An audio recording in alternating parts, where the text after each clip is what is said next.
Christian is a stand-up comedian and writer. You have seen him, I know I have, on Best Week Ever, in the infamous Mad Real World sketch on Chappelle's Show, and like a million other shows. He is currently on the TBS sitcom, Are We There Yet? Are We There Yet? Are We There Yet? I can kind of sing, too. While simultaneously working on his third stand-up comedy album, Not, with a K, Enthusiast. Ladies and gentlemen, please join me in welcoming to the stage your headliner, Christian Finnegan.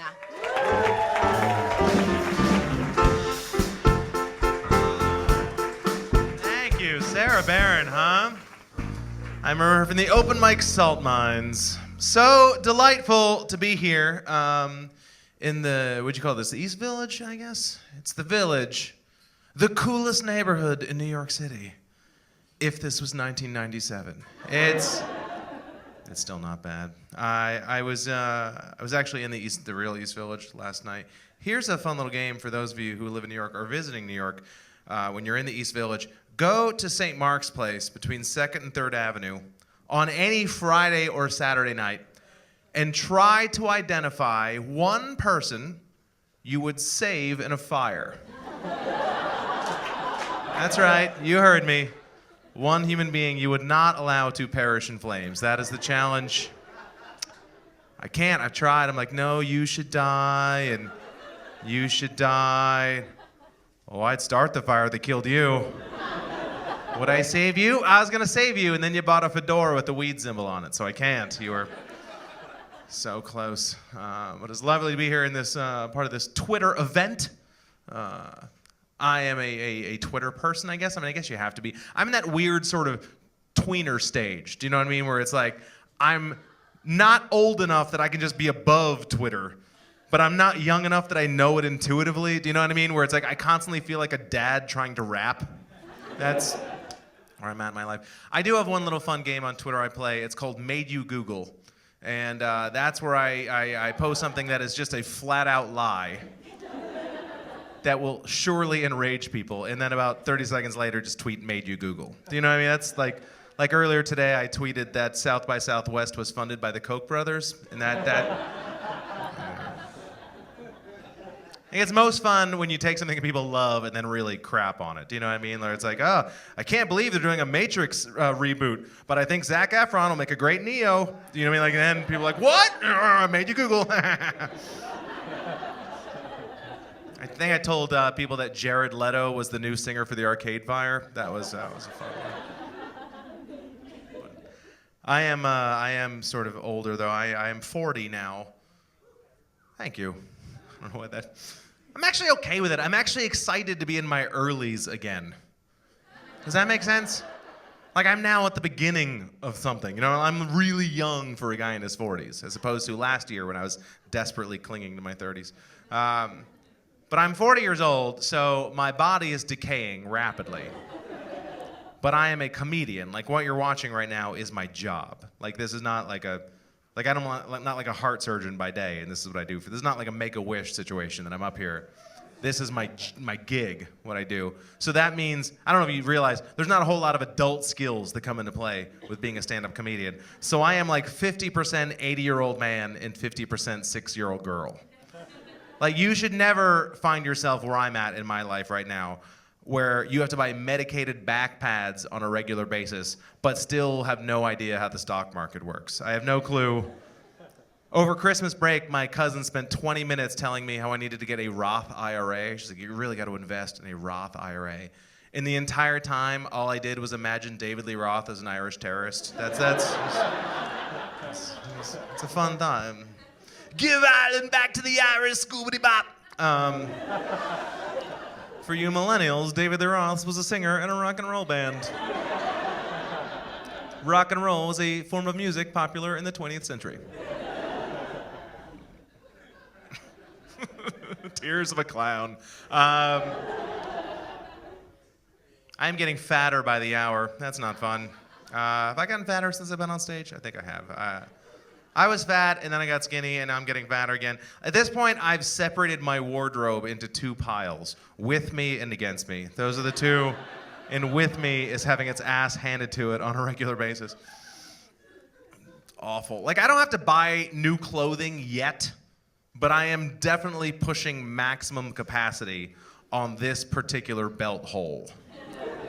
Like, I don't know if you've ever gone through one of those phases where you're putting on weight and there's a little bit of drama every morning when you're like, I wonder if today is the day that hole number 3 is no longer an option.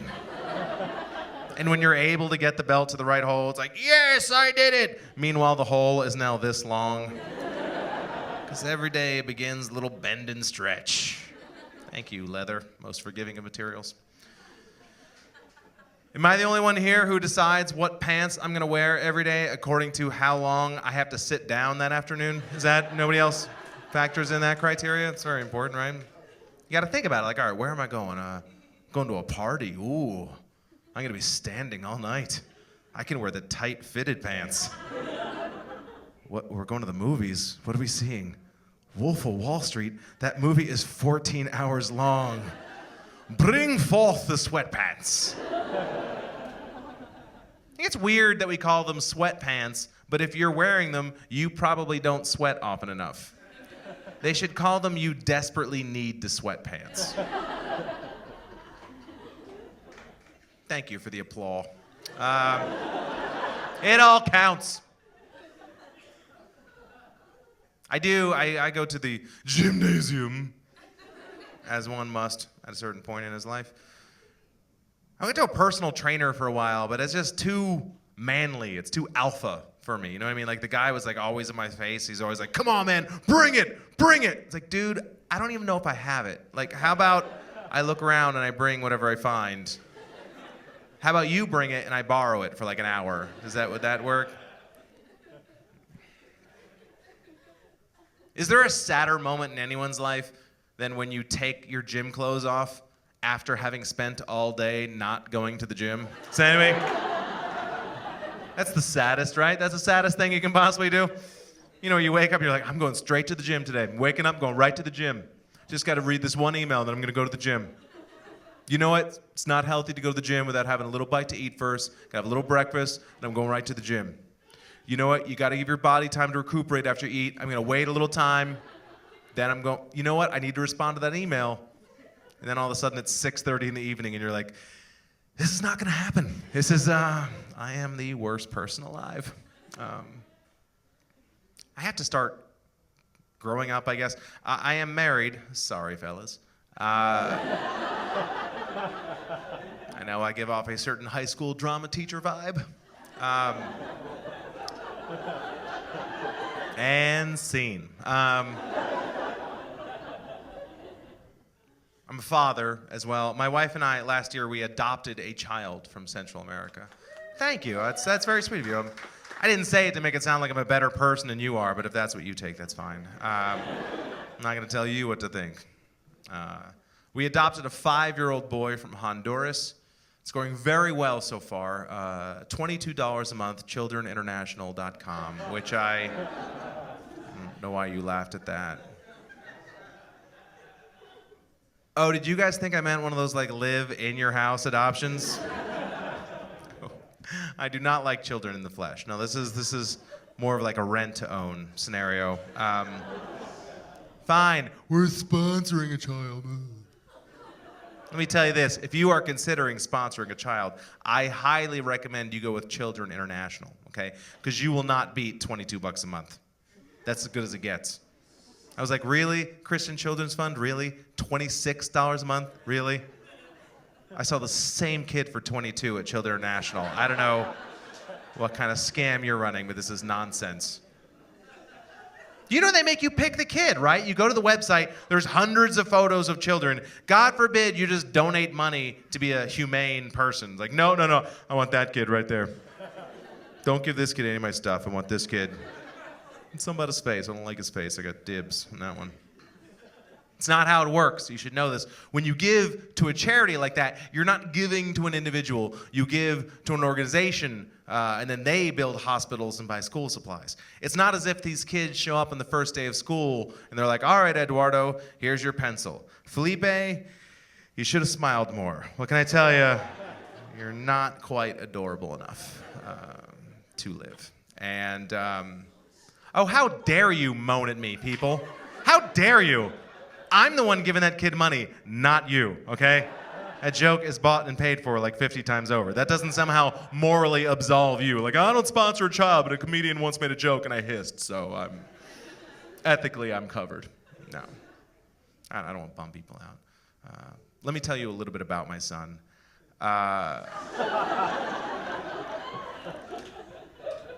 He's got feet, I think. No, I know a little because we're pen pals. That's part of the deal. I'm not just throwing money at this kid. He sends me letters once a month. Can I be perfectly frank with you? These letters this kid sends me, boring. This kid's a dud. He's bringing nothing to the table. It's like, can I throw in $2 a month for a creative writing course or something? You know, you gotta punch up this prose, kid. Maybe copy the elements of style or something. Come on, man. I like playing soccer with my friends. Oh, you're blowing my mind. Oh. A kid from Central America who loves soccer. Who'd have thunk it? Oh. I don't know what to say to this kid. He doesn't watch Game of Thrones. We don't have any kids, my wife and I, but we did pool our money together last year. She said she's sick of living in New York. She's like, I gotta get out of New York City, which makes me so proud, because you're not a real New Yorker until you're pretty sure you would be happier somewhere else. That's when you know you're legit. But we pooled our savings together and we bought a little Unabomber shack up in the Catskills, about 2.5 hours from here, which is nice for my wife because she grew up in the woods, rural Texas. I grew up in the suburbs, so to me, the woods has always meant one thing and only one thing: murder. Right? We're city people. Trees equal murder, right? Like when the realtor was showing us houses, she was like, hey guys, look down here. This house has crawl space. I'm like, oh, that's where the bodies go, right? What is crawl space other than a rotting corpse storage unit? It's just, it's where you house your decaying flesh. But I'm used to it now. I like it. I'm kind of woodsy. I own a chainsaw. Don't know how to use it, but it is physically present in the house. Do you guys know you can just go buy a chainsaw? Like, you don't need to show a therapist note or anything. They'll just give you a brutal torture device. I didn't even know you could cut trees with a chainsaw. I thought it was strictly for ripping through human flesh, but apparently it also works on branches, right? Which is nice. My friends who live in the city, they won't visit us because they're nervous, or like, well, what do you guys do when you go to the woods? Like, well, we have a fire pit. We sit outside. It's really nice. My friend's like, dude, that's like the first scene in every horror movie right there. No, that's how they always start. There's the couple, and they're in the woods, and they're in love, and then the murderer shows up. And I say, first of all, we're not that in love. Let's bring it down. It's been 11 years. Let's be realistic here. More importantly, I am not scared because I am 40 years old. My wife is 42. We are way too old to be murdered in a horror movie. Neither of us is young enough or sexy enough to be targeted by a dude wearing a hockey mask. Do you know what I mean? We're aged out of danger, if that makes any sense. Like, just out of curiosity, you don't want me. I don't want to. How old are you, if you don't mind me asking? 26. Dead. She will die. She can't go to the woods. She can't risk it. You'll be in your underwear like, Kevin. You'd be dead immediately. The only thing she has in her favor, she is brunette. Sometimes brunettes will survive. Blondes always die. Blonde women and black dudes cannot survive in the woods. I'm sorry. I didn't make the rules. It's just the way it is. Especially not together. No. Me, white dude, 40 years old, totally safe. You will never see a horror movie about a dude who goes around killing 40-year-olds. Be the worst movie of all time. Just some weirdo creeping through the woods with a bloody axe. And he looks in a window. He sees my wife and I arguing over our Netflix queue. We were on Breaking Bad season 3, not season 4. You watched those episodes without me, didn't you? This is why we don't have sex anymore.